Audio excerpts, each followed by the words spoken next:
Bismillahirrahmanirrahim. Assalamualaikum warahmatullahi wabarakatuh.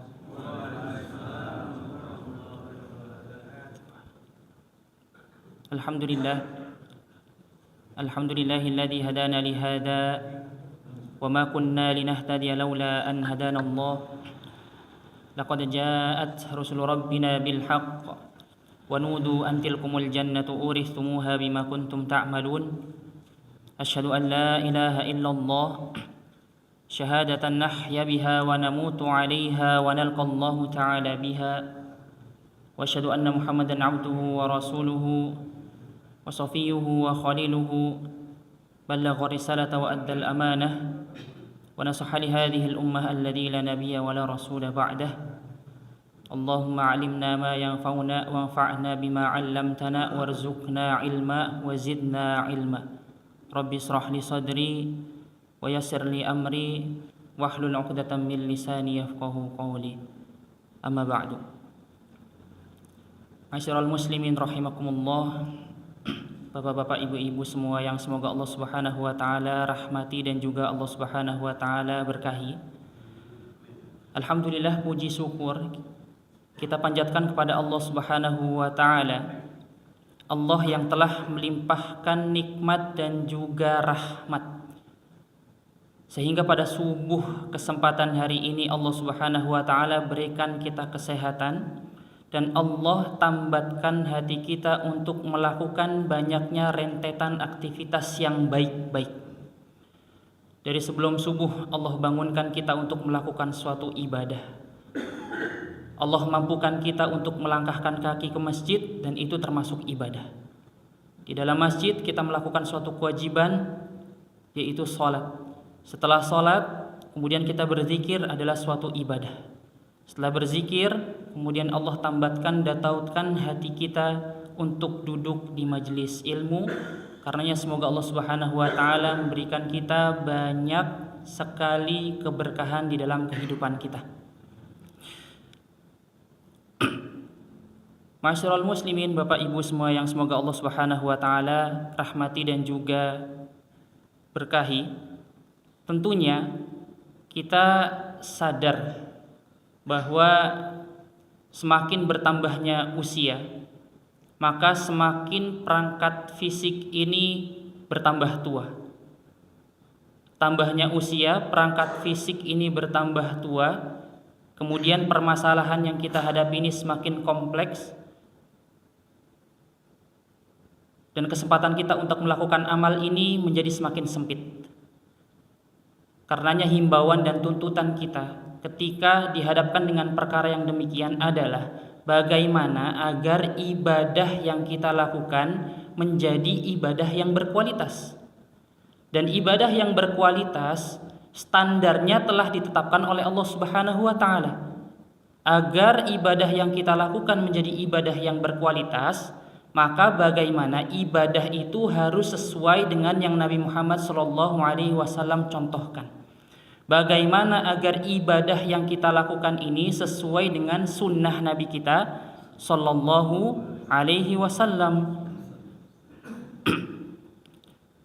Oleh karenanya menjadi suatu keharusan bagi kita Bapak Ibu semua untuk senantiasa bersemangat mengkaji ilmu, senantiasa bersemangat untuk mendengarkan nasihat, yang mana nasihat terbaik itu bersumber dari kalamullah, yaitu Al-Quran dan juga hadis Nabi SAW. Karena tidak bisa dibungkiri Bapak Ibu, ketika kita duduk di majelis ilmu, banyak sekali faedah yang bisa kita ambil. Terkadang kita belum memahami sesuatu, belum tahu tentang sesuatu. Ketika duduk di majelis ilmu, kemudian kita menjadi tahu. Atau kita sudah tahu tapi belum paham. Ketika duduk di majelis ilmu menjadi paham. Atau kita sudah tahu dan kita sudah paham. Ketika duduk kemudian lupa.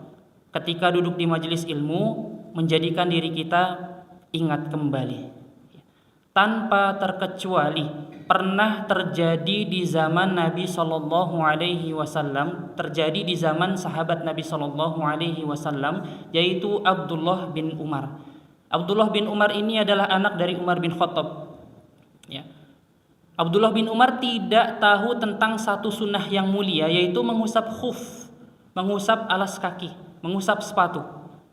Padahal Abdullah bin Umar ini hidup di zaman Nabi Shallallahu Alaihi Wasallam, hidup di zaman Nabi Shallallahu Alaihi Wasallam, bertemu dan berjumpa dengan Nabi Shallallahu Alaihi Wasallam, bermuamalah dengan Nabi Shallallahu Alaihi Wasallam, dan banyak meriwayatkan hadis dari Nabi Shallallahu Alaihi Wasallam. Tapi sampai Nabi Shallallahu Alaihi Wasallam wafat, dia tidak tahu tentang sunnah yang mulia ini, yaitu mengusap khuf. Sampai akhirnya digantikan saat itu khalifahnya Abu Bakar. Sampai Abu Bakar wafat juga nggak tahu tentang sunnah mengusap khuf. Nah, ketika ayahnya naik menjadi khalifah Amirul Mukminin saat itu di tahun yang kedua, barulah Abdullah bin Umar ini tahu tentang sunnah mengusap khuf. Saat itu berada di Irak, kemudian berjumpa dengan Sa'ad bin Abi Waqqas. Melihat Sa'ad bin Abi Waqqas mengusap khuf, kemudian bertanya, apakah yang engkau lakukan ini Nabi SAW mencontohkan? Kemudian Sa'ad bin Abi Waqqas menjawab, kalau nanti kamu pulang ke Madinah, tanyakan tentang perkara ini kepada ayahmu, yaitu Amirul Mukminin Umar bin Khattab. Sepulang ke Madinah kemudian ditanyakan bahwasanya ketika di Irak saya berjumpa dengan Sa'ad bin Abi Waqqas. Sa'ad bin Abi Waqqas melakukan perkara ini seperti ini. Nah, Umar bin Khattab kemudian berkomentar, jikalau engkau melihat Sa'ad bin Abi Waqqas melakukan suatu amalan yang mana amal ini belum kamu ketahui, maka sudah pasti itu dicontohkan oleh Nabi Shallallahu Alaihi Wasallam. Kemudian Nabi mengajarkan, kemudian para sahabat juga mengamalkan. Nah, ini sahabat, Bapak Ibu sekalian, ini sahabat nggak ngerti atau belum tahu tentang sunnah mengusap khuf. Di zaman Nabi nggak tahu, di zaman Abu Bakar nggak tahu, kemudian di zaman Umar barulah tahu. Kita ini adalah orang yang datang setelahnya begitu jauh. Terlalu banyak perkara di dalam agama kita yang mulia ini yang tidak kita ketahui. Karenanya para ulama memberikan wasiat kepada kita untuk senantiasa gemar duduk di majelis ilmu. Karena tidak bisa dipungkiri juga Bapak Ibu, kalau seandainya masjid ini tidak mengadakan majelis ilmu, maka keberkahannya hilang. Ya. Di antara manfaat ketika mengadakan majelis ilmu, maka sabda Nabi Shallallahu Alaihi Wasallam, illa nazalat alaihimus sakinah wa khasyathumul rahmah wa khaffathumul malaikah wa dzakarahumullahu fi man 'indah. Allah berikan kita ketenangan, Allah turunkan kepada kita rahmat, kemudian Allah jadikan para malaikat itu menjadi pelindung kita dengan membentangkan sayapnya, dan Allah banggakan kita, Allah muliakan kita dengan menyebut nama kita di hadapan para malaikat, yaitu penduduk langit. Jikalau memang esensi dari apa yang disampaikan oleh para asatidz kita tidak kita ketahui atau mungkin belum kita pahami, maka paling tidak semoga Allah Subhanahu wa taala menjadikan kita dan memberikan kita keutamaan-keutamaan ketika duduk di majelis ilmu. Baik, ma'asyiral muslimin, Bapak Ibu sekalian yang semoga Allah Subhanahu wa taala rahmati. Sebenarnya dan seharusnya yang mengisi pada kesempatan hari ini adalah guru kita, yaitu Ustadz Yusuf Usman Baisa LCMA. Dan qadarullah beliau tidak bisa berhalangan hadir dikarenakan ada sesuatu yang urgent yang perlu dikerjakan. Dan pembahasan beliau adalah pembahasan yang berat, bertema tentang parenting, metode dalam mendidik anak. Ini adalah perkara yang berat, ya. Karenanya untuk mengobati rasa rindu kita terhadap beliau, insya Allah diangkat satu tema yang masih beririsan dan masih berkaitan dengan tema anak, ya, dengan tema seputar anak yang soleh. Ketika beliau menjelaskan, mungkin sesuatu yang dijelaskan adalah perkara yang berat, maka pada kesempatan hari ini yang dijelaskan adalah perkara yang ringan dan insya Allah ringkas saja. Bapak Ibu semua, tentunya ketika kita berubah status menjadi orang tua, status kita berubah menjadi orang tua, maka ini adalah sesuatu anugerah dan karunia yang besar. Karena banyak orang yang mungkin kita kenal di ruang lingkup kehidupan kita sehari-hari, apakah itu keluarga, kerabat, saudara, teman kerja, tetangga, banyak sekali yang Allah Subhanahu wa taala uji belum memiliki keluarga.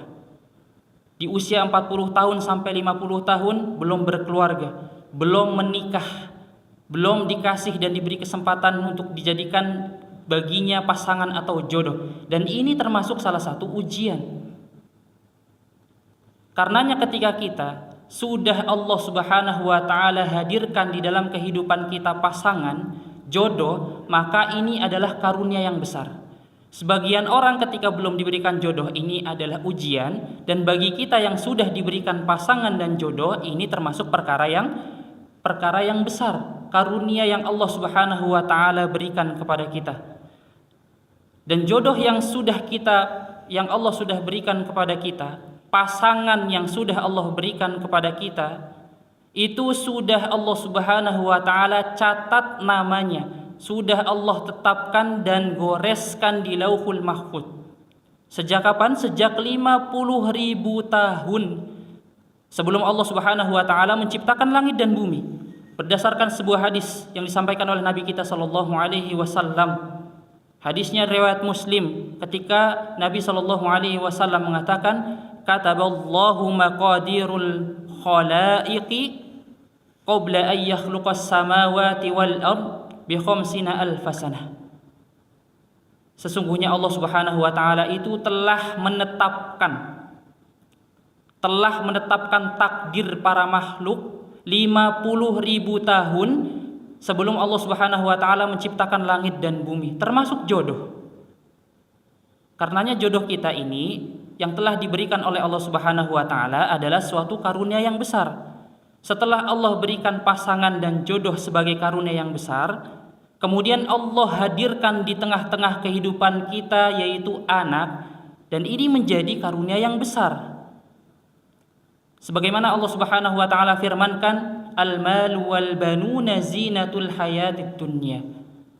Harta yang kita miliki, kemudian anak-anak yang kita miliki itu perhiasan. Ini adalah suatu karunia yang besar. Kalau kita punya emas, Bapak, punya emas antam yang kita simpan atau perhiasan ibu-ibu, ini kan suatu karunia yang besar yang benar-benar pengen kita jaga. Dan Allah mengatakan al-mal wal banun, anak ini adalah perhiasan, maka karunia yang besar. Meskipun di antara kita banyak juga yang Allah Subhanahu wa taala uji. Di antaranya Allah uji dengan kesabaran, Allah uji dengan keridhaan.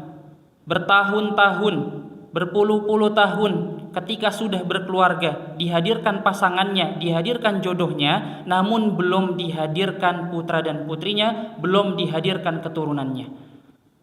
Nah, di sini tentu Allah Subhanahu wa taala menjadikan hikmah bagi kehidupan mereka. Dan ketika kita telusuri, ternyata para nabi juga ada yang diuji dengan perkara yang demikian. Di antaranya Nabi Ibrahim alaihi salam dan juga Nabi Zakaria alaihi salam. Nabi Ibrahim alaihi salam itu anak pertamanya di usia berapa, Bapak? Di dalam tafsir Ibnu Katsir itu dijelaskan bahwasanya Nabi Ibrahim memiliki anak yang pertama itu di usia 86 tahun.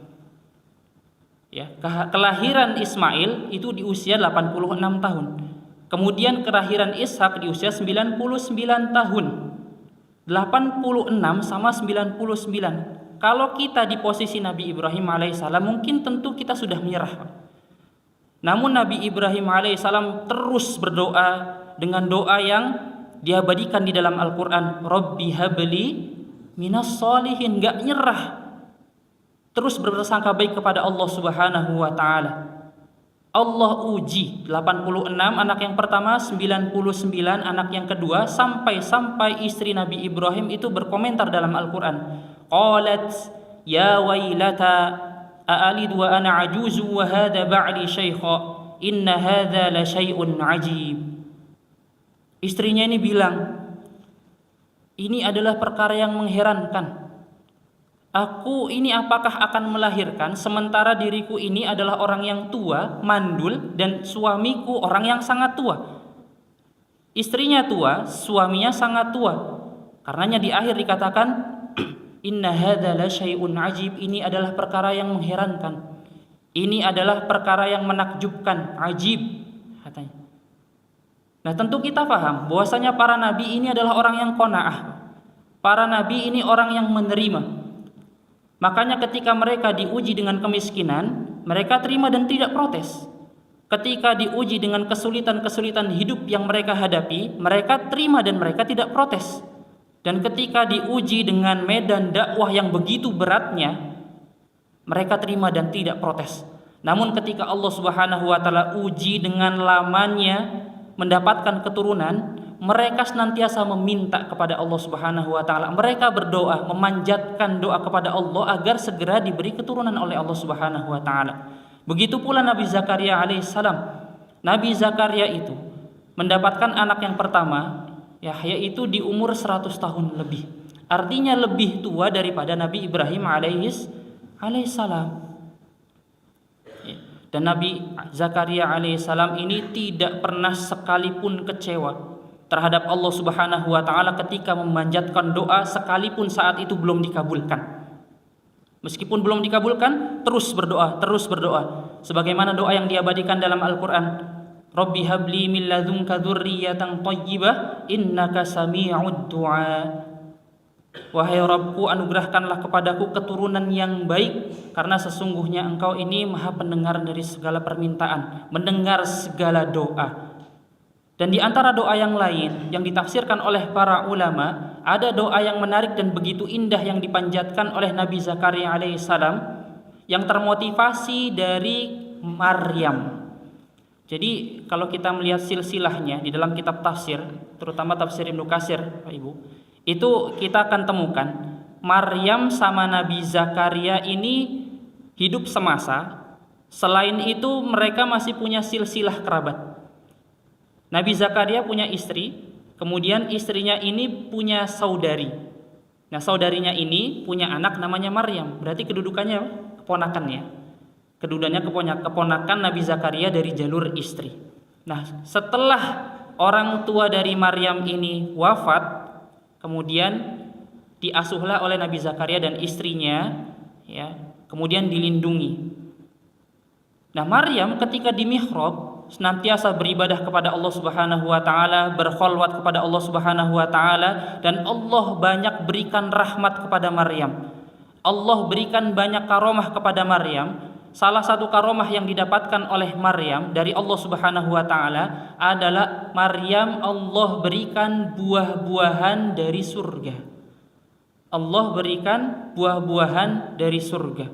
Ketika musim panas, maka yang diberikan oleh Allah Subhanahu wa taala buah-buahan musim dingin. Ketika musim dingin, buah-buahan yang diberikan oleh Allah Subhanahu wa taala kepada Maryam adalah buah-buahan di musim panas, dan tentu ini bukanlah perbuatan manusia. Ini adalah zat yang mampu melakukan semua itu. Ketika menyaksikan ini, Nabi Zakaria merasa Maryam ini mendapat keistimewaan. Allah berikan keistimewaan kepada Maryam. Menyaksikan hal demikian, kemudian termotivasi untuk melakukan satu doa lainnya. Apa doanya? Ya Rabb, ya Allah, jikalau Engkau mampu memberikan Maryam buah-buahan di bukan masanya, bukan waktunya. Di musim panas Engkau berikan buah-buahan musim dingin, di buah-buahan musim dingin Engkau berikan buah-buahan musim panas, maka berikan aku keturunan, berikan aku anak, meskipun bukan pada masanya. Di masa yang tua bukan lagi masa memiliki anak, tapi terus meminta kepada Allah Subhanahu wa taala, maka Allah Subhanahu wa taala kabulkan doa Nabi Zakaria alaihi salam. Ma'asyiral muslimin, Bapak Ibu semua, kira-kira di antara kisah Nabi Ibrahim alaihi salam dan juga Nabi Zakaria alaihi salam, kita mendapatkan banyak sekali faedah, dan di antaranya faedah yang paling besar adalah ternyata anak yang dihadirkan di tengah-tengah kehidupan kita itu adalah karunia yang besar. Para nabi itu orang yang qanaah, dengan segala macam ujiannya menerima dan tidak protes. Namun ketika tidak dihadirkan keturunan, mereka terus meminta kepada Allah Subhanahu wa taala. Ini menunjukkan bahwasanya kedudukan anak di tengah-tengah keluarga itu menjadi karunia yang besar. Anak yang kita bawa ke masjid ini itu adalah karunia yang besar. Anak yang berada di rumah yang mungkin masih sedang tidur, itu adalah karunia yang besar. Yang kadang nyebelin, kadang nyenengin, ini adalah karunia yang besar. Di awal tadi kita jelaskan bahwasanya pasangan yang Allah tetapkan itu adalah karunia yang besar. Kemudian anak yang dihadirkan di tengah-tengah kehidupan kita dalam keluarga itu adalah karunia yang besar. Karenanya ketika Allah Subhanahu wa taala sudah berikan kepada kita dua karunia yang besar, pasangan kita kemudian anak-anak kita, maka menuntut konsekuensi yang besar. Apa konsekuensi yang besar yang Allah Subhanahu wa taala ingin tuntut kepada kita? Yaitu jadikan anak kita menjadi anak yang soleh. Karenanya tema yang akan diangkat adalah ikhtiar mensolehkan anak itu adalah suatu kewajiban. Ikhtiarnya Pak ya, bukan mensolehkan anaknya. Kalau yang mensolehkan adalah Allah. Ikhtiar mensolehkan anak itu adalah suatu kewajiban. Berdasarkan dalil yang diriwayatkan oleh Sahih Muslim dan juga oleh Sahih Bukhari Muslim, ketika Nabi Shallallahu Alaihi Wasallam bersabda, "Kullu mauludin yuladu ala fitrah." Setiap anak yang terlahir itu sejatinya dalam kondisi yang suci, dalam kondisi yang fitrah, dalam kondisi yang bersih. Kenapa demikian? Karena dikatakan di dalam Quran surat Al-A'raf, ketika masih janin, bayi itu ditanya oleh Allah Subhanahu wa taala. Ditanya, diminta kesaksiannya. Allah mengatakan, "Alastu bi rabbikum?" Apakah aku ini adalah Rabb kalian? Kemudian janin di dalam rahim, mereka menjawab, qalu bala syahidna. Iya, dan kami bersaksi bahwasanya engkau adalah Rabb kami. Maka ketika kita sinambungkan, maka ini masih terkait. Sejatinya bayi yang terlahir itu adalah bayi yang suci, yang bersih, yang mengenal Rabb-nya.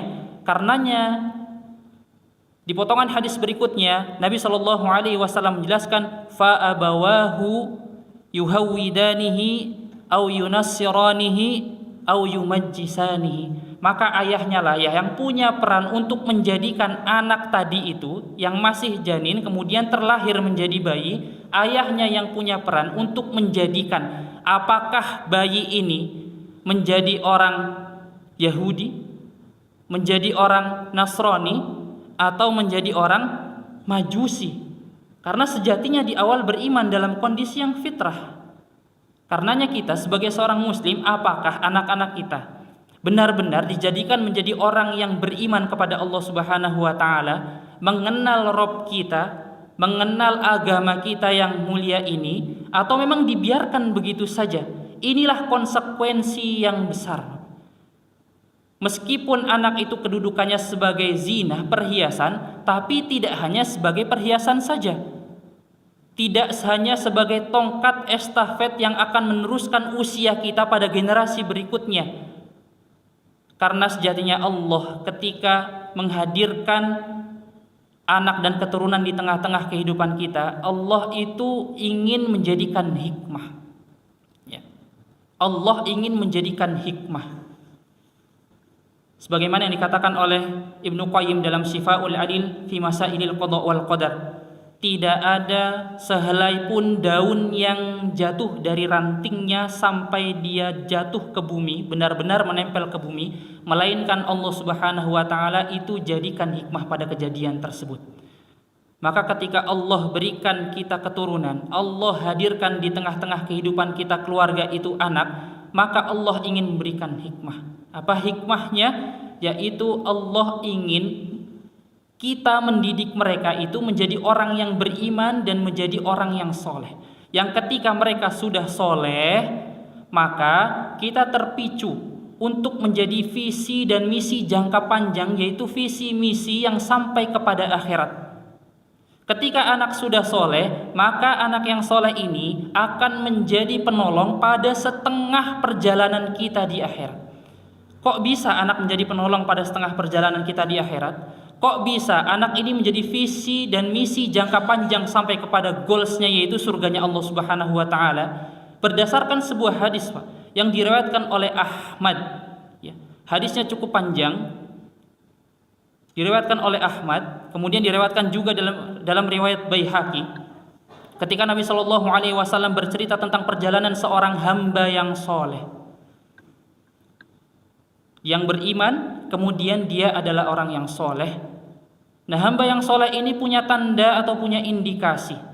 Di antara tanda kesolehan seorang hamba itu di akhirat nanti ditandai dengan hisabnya ringan dan perjalanannya mudah, sebagaimana Allah katakan fasaufa yuhasabu hisabai yasiro, dan dia akan dihisab, akan dihitung dengan perhitungan yang mudah. Ini tanda orang yang beriman dan orang yang soleh. Adapun sebaliknya, orang yang fasik juga punya tanda, punya indikasi. Apa tanda dan indikasinya? Hisabnya lama, perjalanannya panjang, bahkan sampai Allah Subhanahu wa taala debat orang yang fasik ini. Kok bisa sampai didebat oleh Allah Subhanahu wa taala? Dan Ibunda Aisyah radhiyallahu anha memberikan kabar, apabila ada orang yang sudah sampai didebat oleh Allah Subhanahu wa taala, maka orang tersebut akan celaka. Berdasarkan hadis lain diriwayatkan oleh Tirmizi dan juga Muslim, ketika pengakuan seorang yang gugur di medan jihad, orang yang syahid, secara zahir dia ikut berperang, Pak. Secara zahir fisiknya ikut berperang. Namun ketika wafat, kemudian Allah dudukan dia mengaku bahwasannya jihadnya ini untuk Allah Subhanahu wa taala. Namun Allah debat dengan Allah, mengatakan kadzabtah, kamu dusta. Zahirnya sudah melakukan amalan jihad, namun hatinya tidak sinkron dengan zahirnya. Karena apa yang ada dalam hati, dia menginginkan bahwasannya dibilang menjadi seorang yang pemberani. Asumsi itu kemudian sudah didapatkan orang-orang ketika mendapatkan dia wafat dalam medan pertempuran. Wah, si fulan pemberani, si fulan pemberani. Namun Allah bilang kadzabtah, kamu ini enggak karena aku, kamu hanya ingin dibilang sebagai seorang yang pemberani, dan kamu telah mendapatkan asumsi itu, diseret oleh Allah Subhanahu wa taala ke dalam neraka. Zahirnya sudah beramal, tapi hatinya tidak sinkron dengan zahirnya. Maka Allah Subhanahu wa taala debat. Kemudian orang yang kedua di antara orang yang fasik adalah orang yang alim atau orang yang suaranya bagus ketika membaca Quran. Di hadapan Allah dia mengaku bahwasannya ini untuk Allah dan karena Allah, tapi lagi-lagi Allah Subhanahu wa taala katakan kepadanya kadzabtah, kamu ini dusta. Karena ketika kamu membaca Al-Qur'an, sejatinya pengen dibilang sebagai qari, orang yang suaranya bagus ketika baca Quran. Dan orang-orang telah memberikan asumsi itu, sehingga Allah Subhanahu wa taala seret ke neraka. Zahirnya dia sudah beramal dengan amalan zahir, perangkat fisik, tapi hatinya menyelisihi, kemudian Allah seret ke neraka. Kemudian yang ketiga, orang yang kaya. Orang yang kaya bersedekah dengan hartanya, berderma dengan hartanya, tapi di hadapan Allah dia bersaksi ini untuk Allah dan karena Allah. Allah debat dengan mengatakan kadzabta, kamu dusta, kamu bohong. Karena sesungguhnya ketika engkau bersedekah ini hanya ingin dibilang sebagai seorang yang dermawan saja, dan dia telah mendapatkan asumsi itu di dunia, sehingga dia diseret oleh Allah Subhanahu wa taala ke dalam neraka. Indikasi orang yang soleh, hisabnya ringan, perjalanannya mudah. Adapun orang yang fasik, hisabnya berat, panjang, bahkan sampai-sampai dia didebat oleh Allah Subhanahu wa taala. Dua orang ini, yang soleh ataupun yang fasik, ini akan sama-sama melewati fase di mana seseorang itu tidak akan mampu mengingat apapun kecuali saat itu yang diingat adalah dirinya sendiri, sebagaimana hadis yang diriwayatkan oleh Ahmad. Salasatul mawatin la yadhkuruna ahadun ahada. Ada 3 kondisi di mana seseorang tidak akan mampu mengingat apapun kecuali saat itu yang diingat adalah dirinya sendiri, yaitu indal mizan, ketika mizan itu ditegakkan, ketika hari timbangan itu ditegakkan, maka pada saat itu seorang tidak akan mampu mengingat apapun kecuali yang diingat adalah dirinya sendiri. Wa indal kitab, Dan ketika hari catatan amal diberikan, pada saat itu seseorang tidak akan mampu mengingat apapun. Saat itu orang-orang akan fokus apakah dirinya menerima catatan amalan dengan tangan kanan sebagai tanda kebaikan atau tangan kirinya sebagai tanda keburukan. Dan yang ketiga, indas sirat, yaitu ketika seseorang menyeberang sirat. Maka pada saat itu manusia tidak akan mampu mengingat apapun kecuali yang diingat adalah dirinya sendiri. Para ulama berkomentar terhadap hadis ini, hadisnya lemah karena sanadnya. Tapi makna daripada hadis ini adalah sahih sebagaimana dikuatkan di dalam ayat Allah Subhanahu wa taala Quran surat Abasah, yauma yafirrul mar'u min akhi.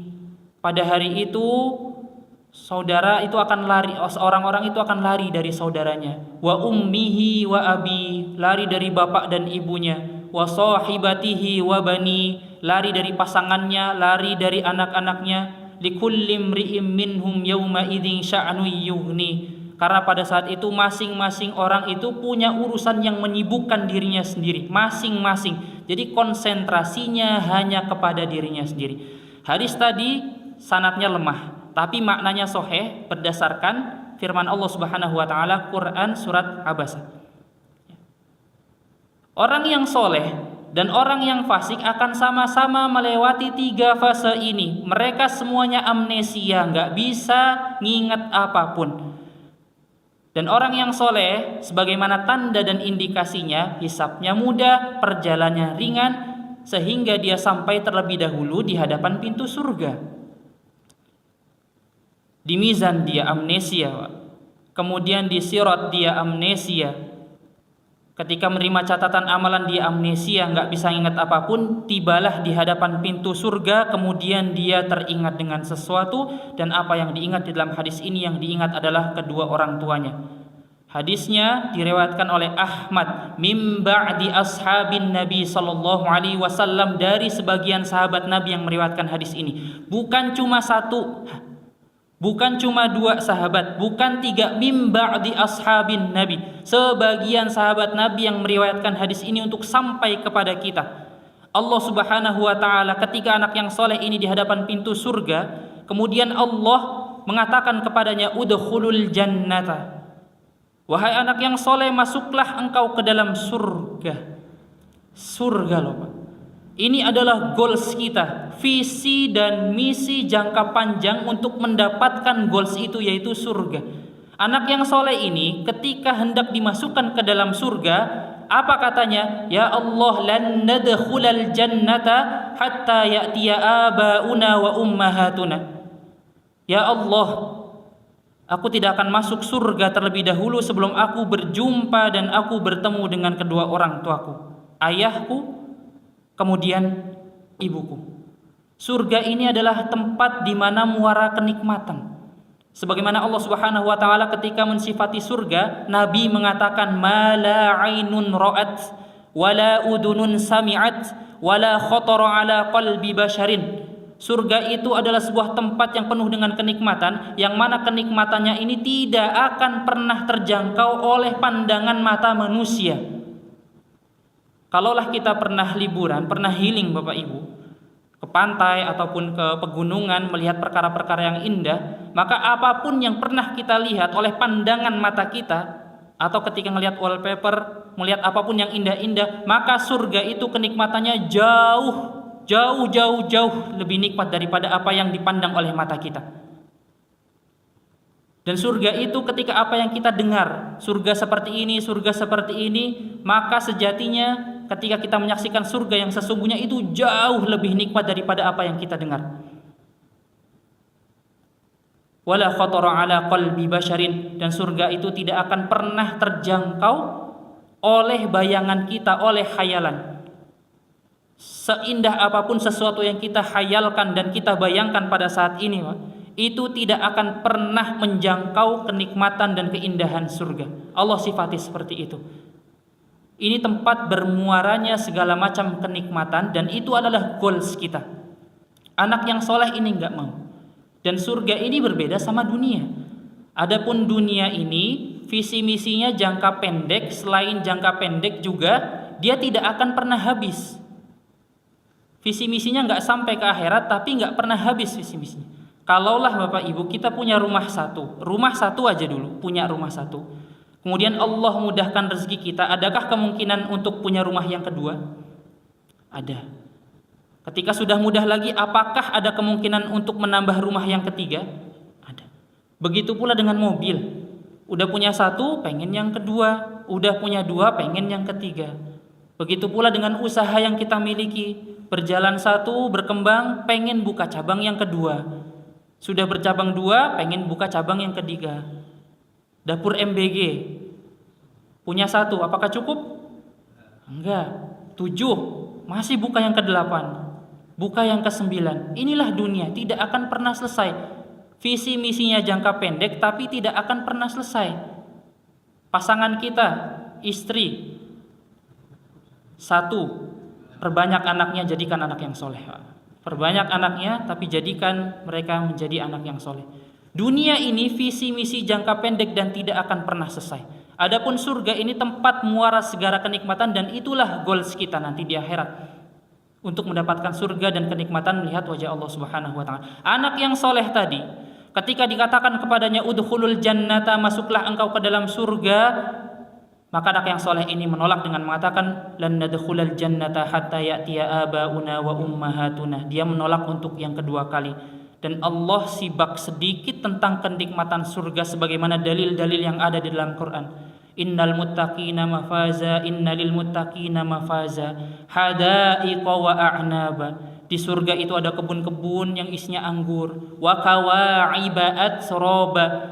Ada bidadari-bidadari yang bermata jeli, atau dalam sebagian terjemah ini di dalam terjemah ini montok, Pak. Iya, montok. Coba nanti dibaca di Quran surat An-Naba ayat-ayat akhir dari ayat 31 sampai ayat 40 itu. Di sebagian terjemah dikatakan montok. Wa kawa'iba atsroba, bidadari yang bermata jeli, kemudian seumuran, seusia sebaya. Wa ka'sang dihaqo, dan gelas-gelas yang terisi dengan minuman penuh. La yasma'una fiha laghwan wala kidzaba, di dalamnya kita tidak akan mendengar perkara yang sia-sia dan perkara dusta. Di dalam ayat-ayat lain banyak dikatakan mengalir di dalamnya sungai-sungai, dipan-dipan, mereka saling bercengkrama. Ini surga. Dihadapkan dengan pemandangan surga, namun anak yang soleh tadi tetap nggak mau masuk, dia tetap mau nunggu orang tuanya. Akhirnya Allah Subhanahu wa taala berikan kepada anak yang soleh ini izin untuk memberikan syafaat kepada kedua orang tuanya. Orang tuanya yang hisabnya masih panjang, perjalanannya masih banyak, masih berat, kemudian Allah Subhanahu wa taala peringan, ya. Karena di antara agama kita yang mulia, di dalam agama kita yang mulia ini kita mengenal istilah syafaat. Ada syafaat yang diberikan oleh Nabi kita sallallahu alaihi wasallam kepada umatnya. Ada syafaat yang diberikan oleh orang-orang yang syahid, ya, mereka gugur di medan pertempuran, gugur di medan jihad, kepada anggota keluarganya. Ada syafaat yang diberikan oleh para penghafal Quran kepada orang tuanya, yang mana nanti akan diberikan tanda untuk diberikan mahkota di kepala orang tuanya. Ada pula syafaat yang diberikan oleh anak-anak yang soleh kepada kedua orang tuanya berdasarkan keumuman hadis yang sedang kita bacakan ini. Diberikan syafaat anak yang soleh ini, diberikan izin oleh Allah Subhanahu wa taala untuk memberikan syafaat kepada orang tuanya. Orang tuanya yang hisabnya masih panjang, perjalanannya masih lama, Allah Subhanahu wa taala ringankan hisabnya. Allah mudahkan perjalanannya sampai mereka berjumpa dan mereka bertemu di hadapan pintu surga. Dan ketika mereka bertemu di hadapan pintu surga, Allah mengatakan kepada mereka, udkhulul jannata antum wa abaukum, masuklah wahai anak soleh kamu beserta kedua orang tuamu, ayahmu dan juga ibumu. Inilah hikmah ketika Allah hadirkan kepada kita anak-anak, maka ada sesuatu yang menjadi konsekuensi. Apa konsekuensinya? Jadikan mereka menjadi soleh, yang mana ketika sudah mereka menjadi soleh, maka visi misi kita yang jangka panjang itu akan sampai kepada goals, yaitu surga. Yang mana setengah perjalanan kita yang berat ini akan diperingan oleh anak yang soleh. Sebagaimana anak-anak itu yang memperingan kehidupan dunianya siapa, Pak? Orang tuanya. Orang tuanya yang memperingan setengah perjalanan kehidupan dunianya. Ketika mulai lahir, Masya Allah, saya punya bayi 4 bulan itu, mungkin kita akan selalu ingat kita ngapain aja. Gendong-gendong, ganti popok, sayang sedemikian rupa. Tapi anak apakah ingat pada seusia itu? Tidak ingat, Pak. Tapi kita selalu ingat. Ya. Ketika mereka tumbuh dewasa, tetap peran orang tua ada. Bahkan sampai mereka menikah, kita menikah, orang tua kita masih berperan tuh. Sampai punya anak, orang tua kita masih direpotin. Setengah perjalanan kehidupan kita ketika di dunia itu orang tua yang memudahkan, dan nanti setengah perjalanan kita di akhirat itu anak yang hendaknya memudahkan. Karena para ulama mengatakan di antaranya banyaknya keutamaan-keutamaan yang dimiliki oleh seorang anak itu, maka sifatnya hanya sebagai kebanggaan saja. Sebagaimana tafsir dari kata al-mal wal banuna zinah. Zinah ini perhiasan. Fungsi dari perhiasan berarti kan untuk dipakai, untuk diperlihatkan, untuk dibanggakan. Makanya sebagian besar para ulama mengatakan ketika menafsirkan kata zina, maka anak itu ketika memiliki banyaknya keutamaan, ini sifatnya hanya kebanggaan saja. Ketika terlahir, kemudian kita dapati bayinya Masya Allah putih, bersih, kemudian gemoy, cantik, ganteng. Orang-orang kemudian komentar Masya Allah, lucunya, sehatnya. Itu kita bangga loh. Kita bangga. Ketika tumbuh menjadi remaja, dia kemudian belajar mendapatkan prestasi, olimpiade ini, olimpiade itu, mendapatkan piala ini, mendapatkan piala itu. Kita bangga. Kita akan bilang ke tetangga, anak saya seperti ini. Ibu-ibu ke teman arisannya juga sama, akan cerita anak saya seperti ini, anak saya seperti ini. Ketika mereka sudah bekerja, mendapatkan pekerjaan yang bagus, gajinya lumayan, kita juga bangga, kita senang. Jadi segala macam keutamaan yang ada pada diri anak, ini sifatnya hanya kebanggaan saja. Namun para ulama mengatakan, ketika anak itu menjadi anak yang soleh, maka levelnya itu bukan hanya sekedar bangga. Levelnya itu di atasnya yaitu kita menjadi tenang. Ketika mendapatkan anak di sepertiga malam kemudian terbangun. Di dalam doanya mendoakan kita, Rabbighfirli wali walidayya warhamhuma kama rabbayana shaghira. Bangga atau tenang, Pak? Ya, tenang. Gak mungkin kita ceritain ke orang-orang tuh. Kita akan simpan dengan haru, kemudian kita tahu bahwasanya anak itu peduli dengan kita dan dia adalah anak yang soleh. Ketika dalam sepertiga malamnya mendoakan nama kita, kita disertakan dalam doanya. Kemudian dalam sholat-sholat 5 waktunya disertakan nama-nama kita. Ini levelnya sudah mencapai level ketenangan dan ini menjadi sesuatu yang haru. Ilustrasi sederhananya begini Bapak, kalaulah kita punya 2 anak, dua-duanya laki-laki.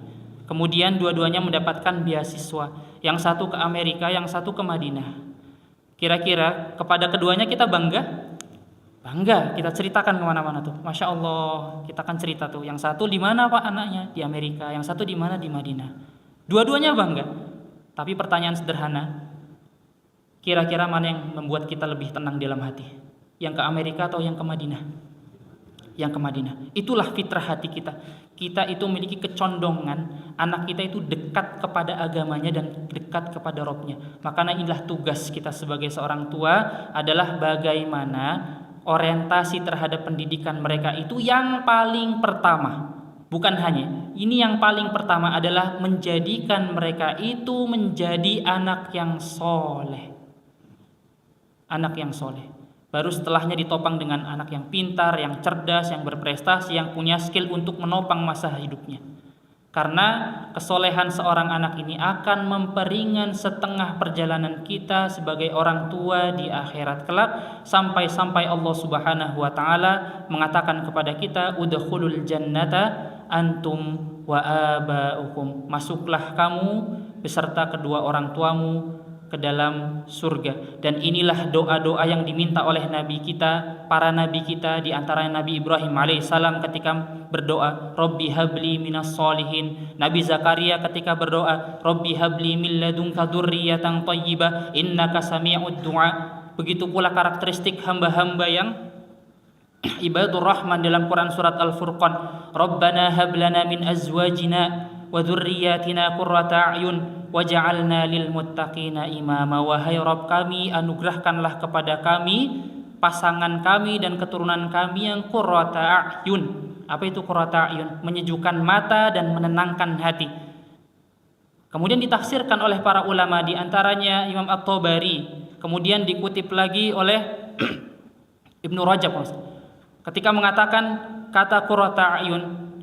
Imam At-Tabari mengatakan laisa syai'un aqarra li'ainil mu'min min ayyara zaujatahu wa auladahu muti'ina lillahi azza wajal. Tidak ada yang indah dalam pandangan seorang suami melainkan keindahan itu hadir pada diri istrinya dan juga anak-anaknya, tapi ada syaratnya, muti'ina lillahi azza wajal, ketika istri dan anak-anaknya itu taat kepada Allah Subhanahu wa taala. Ketika istri dan anak-anaknya taat, maka yang paling indah dalam pandangan kita bapak-bapak yaitu istri dan anaknya. Begitu pula sebaliknya, tidak ada yang indah dalam pandangan seorang istri melainkan keindahan itu hadir pada diri suaminya dan juga anak-anaknya ketika taat kepada Allah Subhanahu wa taala. Ketika bapaknya sudah taat, kemudian ibunya sudah taat, maka kita kembalikan kepada anak. Tidak ada yang indah dalam pandangan seorang anak melainkan keindahan itu hadir pada kedua orang tuanya, ayahnya, ibunya. Syaratnya muti'ina lillahi azza wajal, yaitu taat kepada Allah Subhanahu wa taala. Dan inilah pesan yang terakhir, sebagaimana Allah Subhanahu wa taala katakan kepada kita dalam Quran surat At-Tahrim, ya ayyuhalladzina amanu qu anfusakum wa ahlikum nar. Wahai orang-orang yang beriman, jagalah diri kalian, kemudian jagalah keluarga kalian dari api neraka.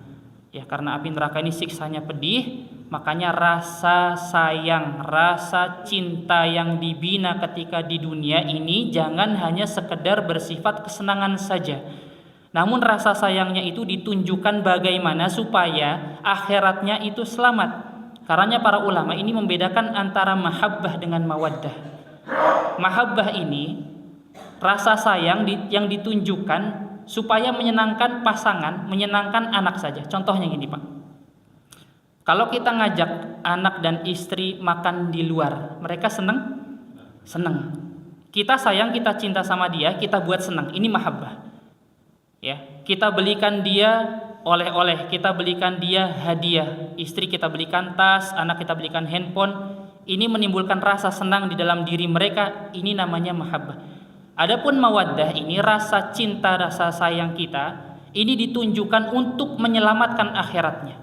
Contoh, ketika istri pengen keluar, kemudian kita suruh pakai hijab yang menutup aurat, hijab syar'i. Ini mahabbah atau mawaddah?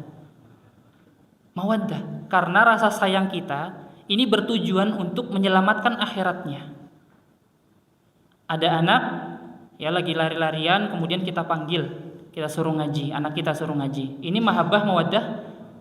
Mawaddah, karena berfungsi untuk menyelamatkan akhiratnya. Kemudian sepertiga malam, ketika kita bisikan ke anak dan istri, ya bisikan kepada mereka, kita bangunkan, minta tahajud bareng, kemudian doa bareng, zikir bareng, zikir bersama-sama. Ini yang dimaksud dengan mawaddah. Jadi mahabbah ini sekedar rasa sayang yang ditunjukkan untuk menyenangkan pasangan dan anak. Adapun mawaddah ini rasa sayang dan cinta yang ditunjukkan untuk menyelamatkan istri dan anak di akhirat kelak. Semoga Allah Subhanahu wa taala menjadikan kita menjadi orang tua yang punya konsentrasi. Bagaimana orientasi pendidikan yang paling utama itu adalah menjadikan anak-anak kita menjadi anak yang soleh, atau sebaliknya. Semoga kita menjadi anak-anak yang soleh yang kelak akan menyelamatkan setengah perjalanan kedua orang tua kita di akhirat kelak. Wassallallahu ala nabiyyina Muhammadin wa ala alihi wa sahbihi ajma'in wa akhiru da'wana alhamdulillahi rabbil alamin.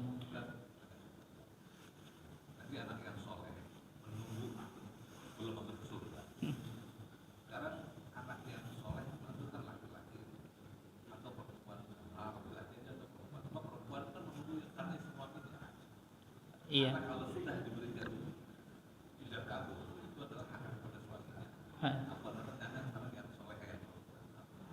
Iya. Berdasarkan hadis ini keumuman tidak spesifik dan tidak didapatkan perkataan para ulama anak laki-laki ataupun perempuan yuqalu lil wildan, dikatakan kepada anak-anak yang soleh. Makanya sebagian ulama juga mengatakan terhadap hadis ini bukan hanya anak yang soleh, tapi anak yang diwafatkan dalam masa balita, di dalam penjabarannya. Ketika balita ini sebagai tabungan maksudnya. Kalau memang anak kita punya anak kemudian diwafatkan dalam kondisi balita belum balik, nanti sebagai tabungan yang menanti kita di hadapan pintu surga. Sebagian ulama termasuk Syekh Utsaimin mengatakan bahwasanya ini adalah anak yang beriman kemudian dia mengimbangi keimanannya dengan kesolehan, termasuk Syekh Utsaimin. Makanya kita bawakan hadis ini sebagai motivasi bahwasanya kesolehan seorang anak ini sebenarnya berdampak kepada perjalanan orang tua di akhirat kelak. Tapi tidak dijelaskan apakah perempuan atau laki-laki karena ini keumumannya yuqalu lil wildan. Barakallahu fiik. Cukup ya. Tapi mohon maaf atas banyaknya kesalahan dan mohon maaf atas banyaknya penyampaian yang keliru. Ya, karena saya menyampaikan ini dalam kondisi yang deg-degan Pak sebenarnya. Ya, permintaan Ustadz Satori. Bukan ya agak deg-degan kemudian masih belum terbiasa. Syukron jazakumullahu khairan. Kita cukupkan dan kita akhiri dengan doa kafaratul majlis. Subhanakallahumma bihamdika asyhadu an la ilaha illa anta astaghfiruka wa atubu ilaik. Wassalamualaikum warahmatullahi wabarakatuh.